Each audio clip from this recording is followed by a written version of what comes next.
All right. Welcome. My name's Art, aka a real estate vet. I have been doing real estate for literally 20 something plus years.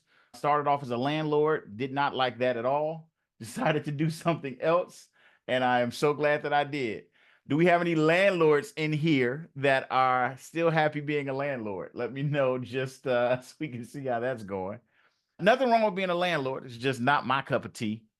Okay, we got about another 30 seconds and then we're going to get started. This is turning problems into profits, how to solve seller challenges for win-win deals. And this is the strategy top investors use to close the most profitable deals. Kayla, Kalia, good to see you. Hello, nice to see you. Thanks for checking in on the chat. All right, let's go ahead and get started. So what if I told you that the biggest, and this, I mean the biggest real estate profits are hiding in seller problems. Now, most of you all don't even see seller problems. You don't even know that that's part of it, but I'm going to show you how this is a huge factor in your success and how this can generate a lot of wealth for you. It can generate a lot of stuff. It's just a good way to do things. So what if I told you the biggest problem is hiding in problems? Onward, good to see you, man. What is up? What's up? So first of all, let me give you a background on who we are. We have been investors. This is me and my wife. We have been investors for 27 years. We've been investing in real estate one shape, way, or another. We have done wholesaling, rentals. We've done the BRRRR method, which is buy, rehab, rent, refinance, and repeat. We've done land deals, tax liens, foreclosures, Section 8, so much more, so much stuff that we've done. We've been doing it for quite a while. And tonight I'm going to share why the biggest money in real estate is in problems, but not the type of problems that you think. Most people are thinking about properties that are dilapidated and all that kind of stuff.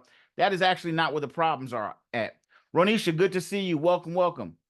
Now, listen to this full video because literally this information can make you hundreds of thousands of dollars, especially when you're dealing with sellers, because it's something that most people don't really pay attention to. They don't realize it's an issue until they, until they can kind of see it and see what's going on. Okay. So just follow along. This is going to be interesting.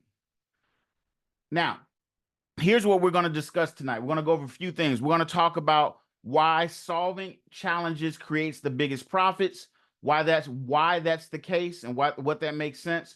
We're going to talk about how to find the best sellers for maximum ROI.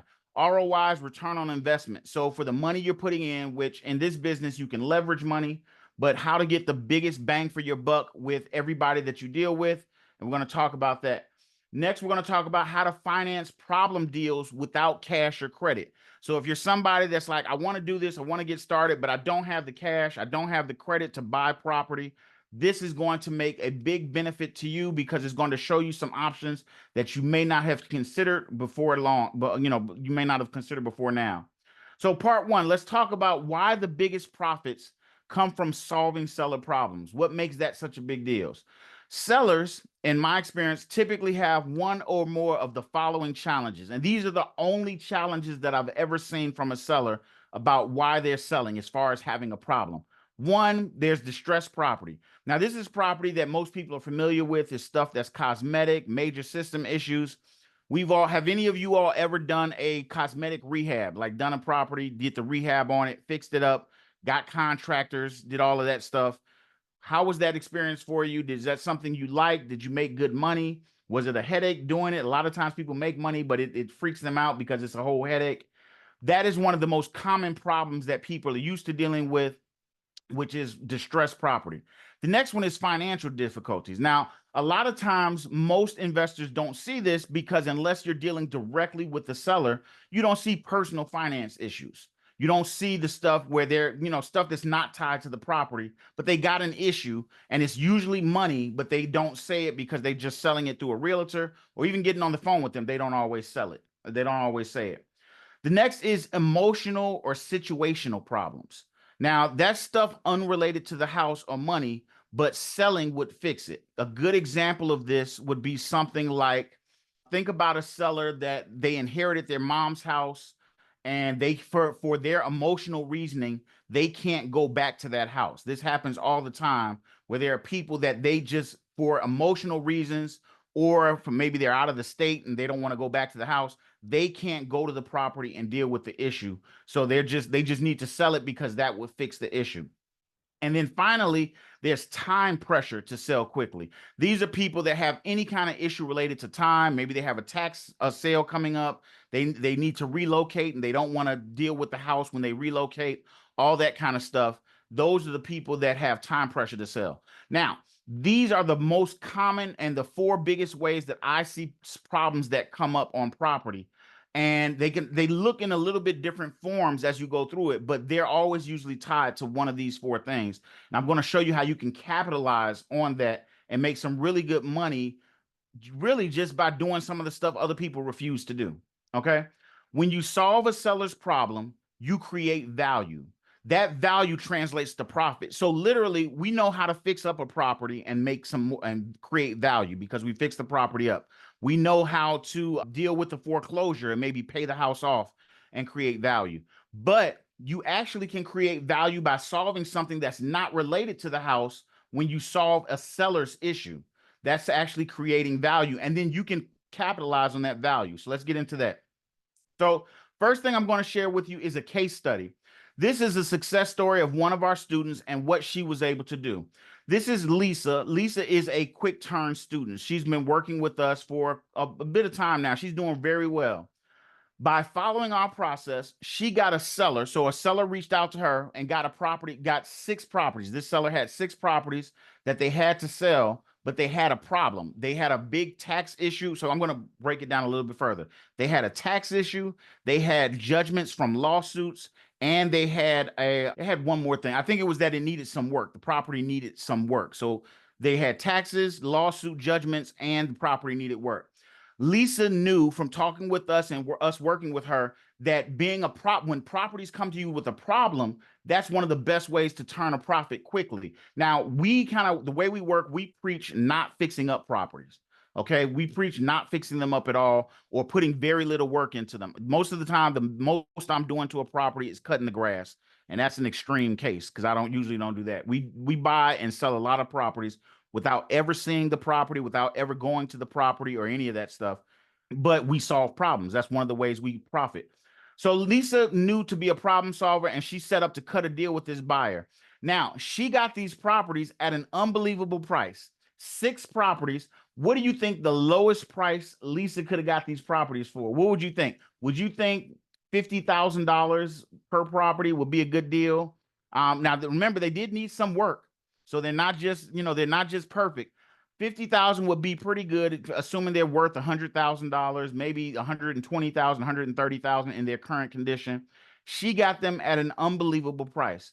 What Lisa ended up getting was the seller gave her the properties. That's right. She got the properties for literally $0. The seller gave her the properties, and she had to handle. The seller was so frustrated with the problems, they said, look, if you will just handle these problems, I'll give you the properties. She got the properties. She handled the tax problem. The tax problem took her about 2 months. We showed her how to get the taxes released off the property. She then got the judgments. She worked out something with the judgments, and it turned out really well. And then finally, the property needed work. Remember that. She did absolutely no work. When she finishes this deal, she's in the middle of it now. She's going to sell the properties, and she should easily see over $150,000 profit. Now, I put $150,000 in here, but more than likely, these properties average about $130,000 or $140,000 a piece. They're in an okay neighborhood. Nothing's wrong with it. But because of the fact that they average $130,000, $140,000, she's probably going to make much more than that. She's probably gonna, but I didn't want to put a number that we weren't sure of, because as we stand right now, her number is in about $500,000. So that's where she stands right now. But we'll see how everything comes about with that, as far as what she actually makes. But at a minimum, she's gonna see at least 150,000. And she did all of this by solving the seller's issues, not doing anything crazy, not doing anything, just solving the seller's issues. Now, it gets even better than this, but we'll come back to this, so follow along. So part 2, how to find the best sellers to work with, okay? How do you find sellers that have problems and you want to work with them? Look for sellers with equity first. I know some of you all have been on this call before. You've heard me talk about looking for sellers with equity. Finding equity is more important than finding motivation, finding people that have all this other stuff going on. You want to find sellers with equity first, okay? Why equity? Because where we actually make the money, where we actually get our value from is the equity. The equity or the money, the difference between what the house is worth and what they owe on the house, that equity, that is the thing we're negotiating with. When you fix up a house, you are saying, I don't need the equity. You're making sweat equity. You're fixing it up and making it more valuable. Why would I do that? 100% equity. That this particular person, yes, they had 100% equity. There are tons of people that have 100% equity. You don't have to do 100% equity. Let's say they got 80% equity or even 70 60% or 50% equity. You can still work with the deal. You just have to find people with enough equity to give you some of it or discount it somewhat. Equity is how we profit without fixing a property. If you don't want to deal with contractors, if you don't want to deal with tenants, and you still want to make really good money, then you need to find deals with equity first and foremost. After we find equity, we focus on their motivation. That is what we focus on. Once we find equity, we focus on their motivation. Okay? We solve their problems, and most of the time, their problem is that it just needs some action. Somebody to say, let me go do this, let me put this work in and make this thing actually function and do whatever it needs to do. But a lot of people just won't do that. I don't know what it is, but a lot of people won't do that. So that's what we're doing. We're solving their problems. Okay? So where do we find these sellers? Let's talk about that really quickly. These sellers are not on foreclosure lists. So if you're looking through lists and saying, let me find someone in foreclosure, this is not where you find these sellers. You won't know it, but it's just not the place. These sellers don't have dilapidated property. Sometimes their dilapidated property or property that needs a lot of work is a side effect of what we're looking for, but it is not the key thing that we're looking for. These sellers have issues that you can't see. That's why we don't look for motivation first. The way everybody teaches, everybody talks about looking for motivation. We're going to look for equity first and then let them come out and tell us their motivation. These sellers are happy to give up some of their equity for an easy solution. That is the big takeaway from this, that they're happy to give up some of that equity if you will solve their problem. And that's where it becomes valuable. Okay, so let's talk about qualifying these sellers effectively. How do we know if they're motivated? How do we figure out somebody has a property? Because we know how to look up property with equity. How do we know then to find out if they're motivated? Well, the simple answer is we can ask a couple of easy questions. So 5 key questions to ask a seller. And excuse me if I'm going too fast. Let me know in the chat if I need to break anything down a little bit more or anything like that, because I want to make sure I get through everything, but I'm trying to make sure I touch on each point. So 5 quick key questions to ask a seller. Seller calls you, they want to sell their house. What do you ask them? First thing I'm going to ask them is, why are you selling? What's the motivation? Sometimes they will come straight out and tell you, oh, I've got this problem or I've got this issue. Sometimes they won't. Sometimes it takes a little bit of, they don't know you. They don't feel comfortable with you. You kind of have to feel them out. We have a whole process to feel them out and get them to open up to us about what's going on. 2, how soon do you need to sell? That kind of goes into answering the question about, is time a constraint? Because we can use time to get some of the equity. And it's not doing anything bad to them. It's just saying we know what kind of time we have to work with and we know how fast we have to move. Next is, what is your property worth? Now, how many of you all have made an offer to a seller and never asked them what the property is worth? You're like, I'll do the work and figure out what it's worth. Why would you do that? Why wouldn't you just ask the seller? Because here's the thing. You don't know what the seller is valuing the property at. It may be way more than they're valuing the property at. They may value it much higher than it's actually worth. And there's a way to deal with that. But you want to get an idea from them what the property is worth. And then the 4th question is, what do you want for the property? Now, those are 2, you might say, well, you just asked that question when you asked, what is the property worth? Those are actually 2 different questions. What is the property worth? And what do you want for the property as it stands now? Those 2 questions together are actually explaining their motivation. If they say that the house is worth 200,000 and I only want 150,000 or I want 160,000, you don't have to start there. You can start with where they're at. You can meet them with where they're at, if that makes sense. And then the last question is, how soon do you, oh, I asked that earlier. The last question is actually, After you get past the value, actually, after you get past what they want for the property, you want to ask them some questions along the why do you think the property needs to be discounted? Or you want to ask them a question, what are you going to do with the property, the money after we sell? That's going to open you up to a couple of things that I'm going to touch on in the next video. So the next couple of screens. So what do you want? What are you going to do with the money after it sells? That's what that should have been. Okay. So part 3, how to finance. The how to finance problem, deals without cash or credit. So we're going to talk about how you can use these problems to finance the deal. The best part about doing deals with problem real estate is that the seller's biggest issue is usually not how much they make or how they get paid. This is a huge factor for you, because if it's not the biggest issue for them, then it's something that you can definitely take advantage of, and something that you can, and I don't mean it in a negative way, something that you can use in your advantage in making your offer. Okay. So let's talk about the financing aspect of it a little bit more in detail. Since the property has issues, you can often use those same issues to negotiate favorable financing terms. So you can use those same issues to say, well, because of this, I can do it, but I'm going to set up some kind of creative financing. So this is an excellent time to set up some kind of creative financing. These terms can go from stuff as little as no money down payment up to 100% owner financing. Now, how many properties could you buy if you could negotiate 100% owner financing for the property? So you didn't have a bank, you didn't have to go through a bank, you just had to deal with the seller and make payments to them. And you're thinking, well, why would they agree to this? Because they have an issue that's a bigger problem for them than just getting the most money they can. If that was the case, they would have dealt with the issue themselves. They would have solved it so they can get the most money. Does that make sense to you guys? Are you following along with this? Is this making sense so far? I know I'm kind of moving a little bit quickly. Just let me know. Give me a thumbs up, or let me know in the chat if it's making sense for you. Thank you, Joanne. It's making sense for you. I just want to make sure, because Jill got it. Okay, good. So in some cases, you can buy the property with the problem. Boy, my spelling was off today. You can buy the property with the problem, because when that happens, you don't always have to solve the problem before you buy it. Sometimes you can just take the problem and still go ahead and purchase it. Okay.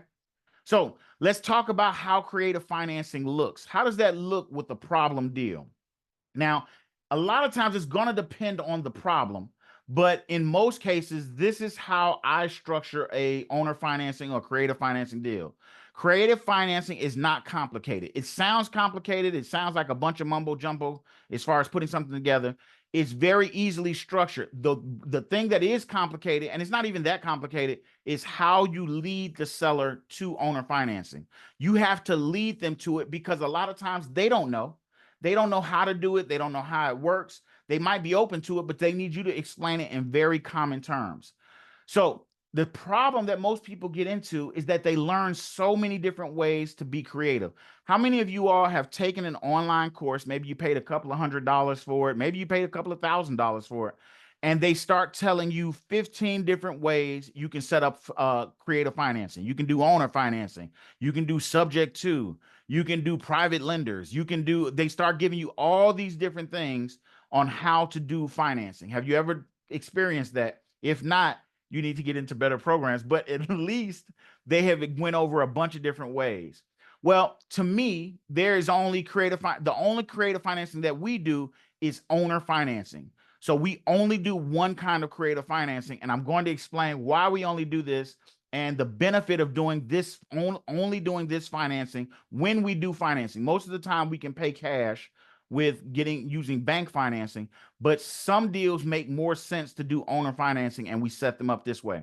We don't need a lot of time. So one of the things with financing is how much time it will take. How much time are they going to give you on the financing? We don't need a lot of time because of the way we buy and then immediately sell the property. We don't need a bunch of time. And we get, in exchange for that, we get some of the equity.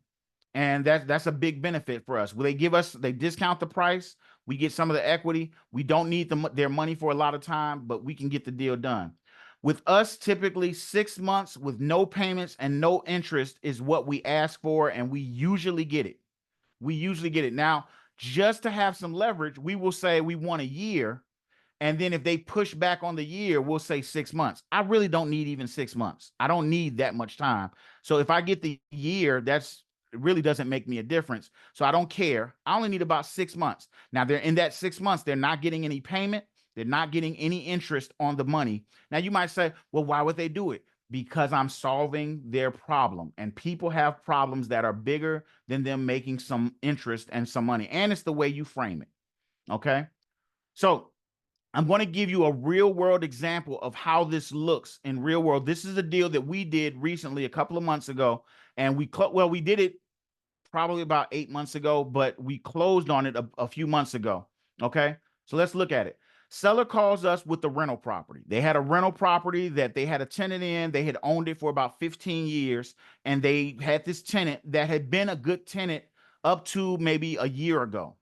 In that time, the tenant had fallen behind on their payments, and I don't know if they lost their job or something happened, but the tenant was facing eviction. So the tenant was about to get evicted because they had not been making payments, and the landlord was just at the point where they were like, look, I want to cash out. I'm ready to be done. I don't want to go through the eviction process.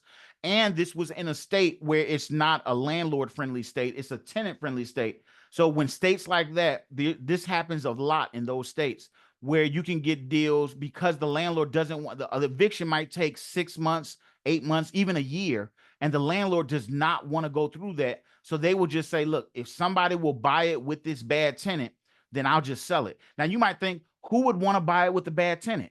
The answer is not many. Not many people would want to buy it with the bad tenant, because who wants to walk into an argument and a fight? But that's why the opportunity is there, because most people will turn them down and we won't. We'll take it with the bad tenant in the property. Now, the seller didn't want to go through a full eviction. The seller just wanted to get out, and they discounted the price very nicely so that they can get out. And before you say, well, you screwed the seller. No, we didn't. The seller bought this property 15 years ago. What do you think happened in the time that property was they owned it? It appreciated. It went up in value. So let's say they pay, and I'm just giving you numbers. Let's say they paid $40,000 or $50,000 for that property, and now it's worth $150,000. That's very much reasonable in 15 years with the appreciation that we've had in the last couple of years. Let's say it's worth 150,000. So if they get some money, they're still happy because they still turned a profit. They got rent all those years. They're not at a loss. They're just giving up some of the equity to go ahead and not deal with this problem. We worked out terms and agreed to handle the eviction and the repairs. Now, remember, to the seller, they're thinking, I got this guy. He's buying it for a decent price. He's going to handle the eviction, and who knows what condition this tenant is going to leave the property in, and I don't have to deal with that. So we had to buy a property without even knowing what condition it would end up in. Now, I'm going to explain how we did this, and we were able to bypass all of that. We got the tenant out. Once we closed on the property that the owner financed, we closed on the property, and we were able to sell the property in, I want to say it was like 67 days. It wasn't 90 days. It was more than 60, less than 9. So about 2.5 months, we were able to sell the property. Now you might say, how did you sell it with the bad tenant? Here's the answer. We solved the problem by paying the tenant to leave and sold it at a profit. Does that make sense to you guys? So instead of going through a lengthy eviction and fighting them and everything else, the tenant had a problem. The tenant couldn't afford the rent anymore. So instead of fighting them and going through a long eviction, we simply said, hey, we'll give you some money to leave. We ended up paying the tenant $4,000, Jill. Great question. We paid them about $4,000. But if you think about it, instead of going through a whole eviction and everything else, $4,000 was added onto the price, which we discounted off of the price to buy the property. So it's not like we paid it. We knew that we were going to pay the tenant. So we just discounted the price by enough to go ahead and still give the money to the tenant. So instead of paying just the seller, we paid the seller and the tenant. Now, why wouldn't the seller do that? Why wouldn't the seller just pay the tenant? Because morally and mentally, people are like, I'm not going to pay this guy that's behind on rent and owes me money. He should be paying me. Yes, he should. But we live in a real world, and a real world deal is to get the deal done. Yes, the seller was mad. The seller was frustrated. The seller couldn't see themselves paying the tenant. We paid the tenant and we walked away. The tenant was out. And here's the crazy part. Tenant cleaned the house up. They broom swept it clean because that was one of our requirements. If you wanted the money, they broom swept it clean.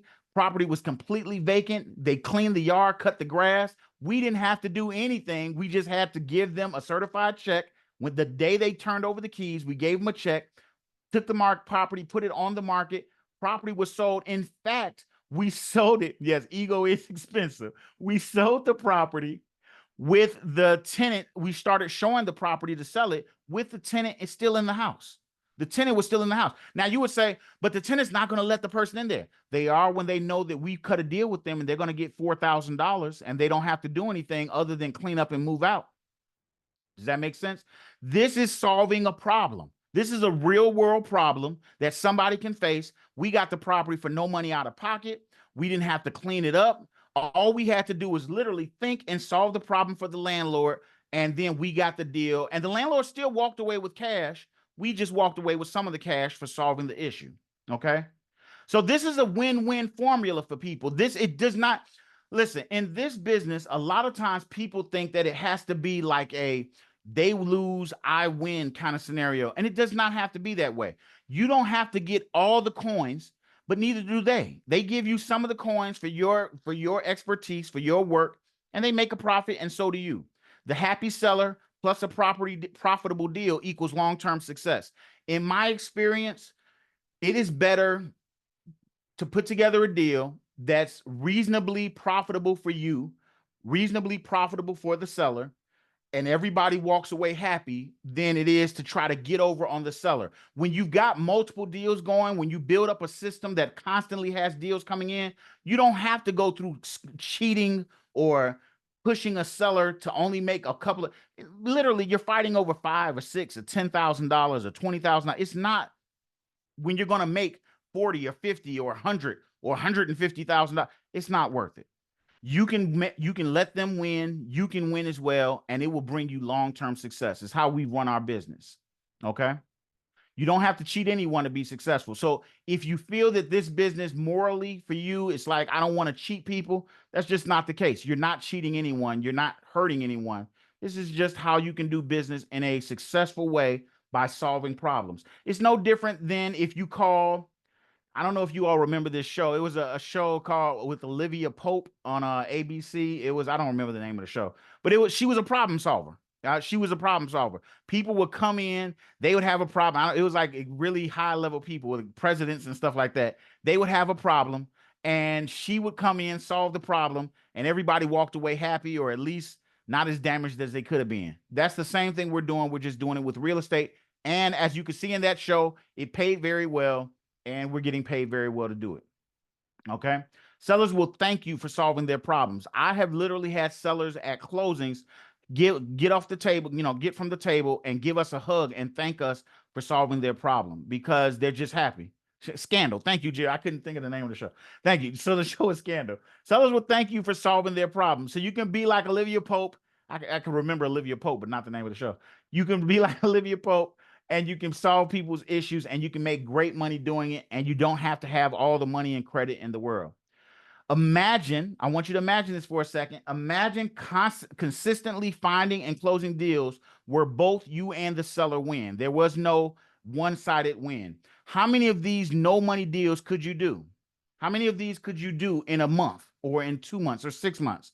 How many of these would you need to change your finances, to pay off debt, to get in a place where you don't have to work your job if you don't want to? These are real world deals that happen every day in every neighborhood. These type of deals are a small part of our overall quick turn strategy. We do these deals along with deals that we finance for cash. And this is what allows us to do multiple deals consistently and bring in really good cash flow and build a business. And you can do the same thing. So now some of you that are new, you might be thinking something like, I don't know where to start, or I don't have money or credit. Or maybe you're thinking, what if I make a mistake? And 1 second, curious, typically for your students, how long from the time you do mailing until you get a contract? What's the timeline? So it depends on a couple of factors. So there's some stuff you got to do before you even get into how you're going to distribute and market. But typically, if I were to put something, I would say anywhere from, it ranges. In fact, if you saw Yolanda's story, Yolanda's story, she did her first actual distribution of marketing, and she got her first deal, and it was $130,000 deal within a month. Some people, it might take 3 months. Some people, it just depends completely on their area and how diligent they are with doing the work. There are things you have to do. Once you do those things and set it up. And here's the thing, what typically happens is you don't get one deal. You might get 2 or 3 or 5 deals because it's a funnel that's constantly bringing in deals. So it really just depends on your market and what happens. But I will tell you this, some students have said, oh, I'm not getting any deals. And then the next day, they're literally saying, okay, I got 3 people. I don't know what to do. And they're scared when they don't have any deals. Then they're scared when they have a lot of deals and they don't know what to do. And we have to guide them through that. And it's a mindset. Yeah, they go from one fear to the other literally in a day. It's ridiculous. So then they're saying, what if I make a mistake? What if I don't know what I'm doing? We'll show you exactly how to overcome these hurdles with a step-by-step system. Listen, most of this is not the process.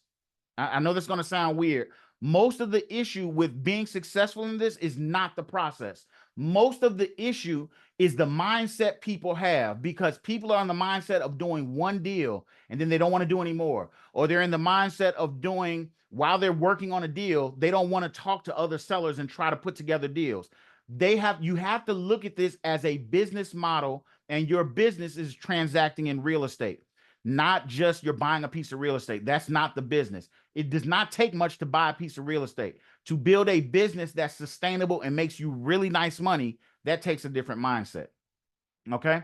So if you've seen this and now you're looking at it like, okay, all right, you got me. Let me see what this is about. If you want help building your own real estate business, then let's talk about where you want to go and what you want to do. What do you want to actually build? How does that look? We can help you set up a strategy. I'm going to put a link in the chat, and this is the link to set up a call with us. You can click on the link and it'll give you my calendar and you can set up a call with me. I promise you this, on the call, there is no selling. There is no pushing you to go ahead and buy something that doesn't make sense for you. In that call, is very simple what we do. We talk to you about what you're scared about, what you feel you lack, that kind of thing. What are your issues that you need to get over? And then we'll either give you some advice and say, hey, this is what I would do if I were in your shoes. We'll say, hey, this is what we think we have that would help you. And then it might make sense for us to work together and we can talk to you about that. It's not pushy. It's not really hard or anything like that. It's just to find out where you're at and get you going. Here's what I don't want. You don't have to set up a call with us, but what I will say is, don't sit there and do nothing. Don't sit there and say, oh, next year, one day, someday, I'm going to do it. Start now, because at the end of the day, we have a lot of different options to help you. We have a lot of different resources we can share. Even if you've been on a call with me in the past, we've got new resources that are coming out now that we're putting out that are beneficial to people. So it just depends on where you're at, and we can talk to you about it. DM me on Facebook Messenger to learn more about the quick turn strategy. Again, my name is Art. I'm in the group. If you're part of the group, if you're not part of the group and you just joined this call, join our free group, because if you join the free group, you can get a lot of training. We share a lot of resources, infographics, all that. If you're in the group, set up a call with us. We'll be happy to talk with you. We're growing, we're getting people on board, and we're having some great successes. Some of our students are making really good money. Like I said before, the Yolanda story, if you haven't seen that, go back and look at the Yolanda story in the group. She did $130,000 profit on her first deal, and she did it with no cash out of pocket. I'm not a big benefit. It's great to do a deal with no cash out of your pocket. I don't care. I don't care. That's not the biggest benefit. The biggest benefit is you do a lot of deals and you make some really good money. And then you can expand into commercial if that's where you choose to go and make even bigger money. The money is great. The timing is great. We want to build a network of people that we work with that go into commercial with us, but they've got cash from doing single family. It's just a bigger way of doing business and how you can expand and grow. So don't let anything slow you down. Don't let anything stop you. Set up a call with us and talk with us. I'll be happy to talk with you and we'll get you going, guys. All right. I hope you all have enjoyed this call. I hope you all have had a good time. If you got any questions, drop them in the chat really quick. I'll be happy to talk with you, and then we can kind of go from there. Otherwise, I'll see you guys on the next call. Oh, by the way, we will do a replay of this call tomorrow. So if you came in late and you missed it, we'll put a replay. Check your email. You'll get a replay tomorrow, and we'll be happy to, you'll be able to see everything and watch everything from there. All right.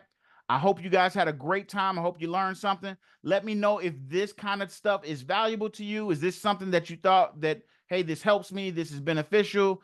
No, Art, I wanted more context. This didn't make sense for you. I'm trying to give you steps. I don't want to leave people behind, but at the same time, I want to give you guys actionable stuff that kind of makes sense and a way to look at the business and what you can do. Okay. All right, guys, thank you. I'm glad. Okay, Fancy, great information. Glad you enjoyed it. Ronisha, glad you enjoyed it. Set up a call. Let's talk. Let's see where you're at. Doesn't matter if you think we can help you or not. We got great information for you either way. Look forward to seeing you guys and talk to you later. Bye-bye. Happy hunting.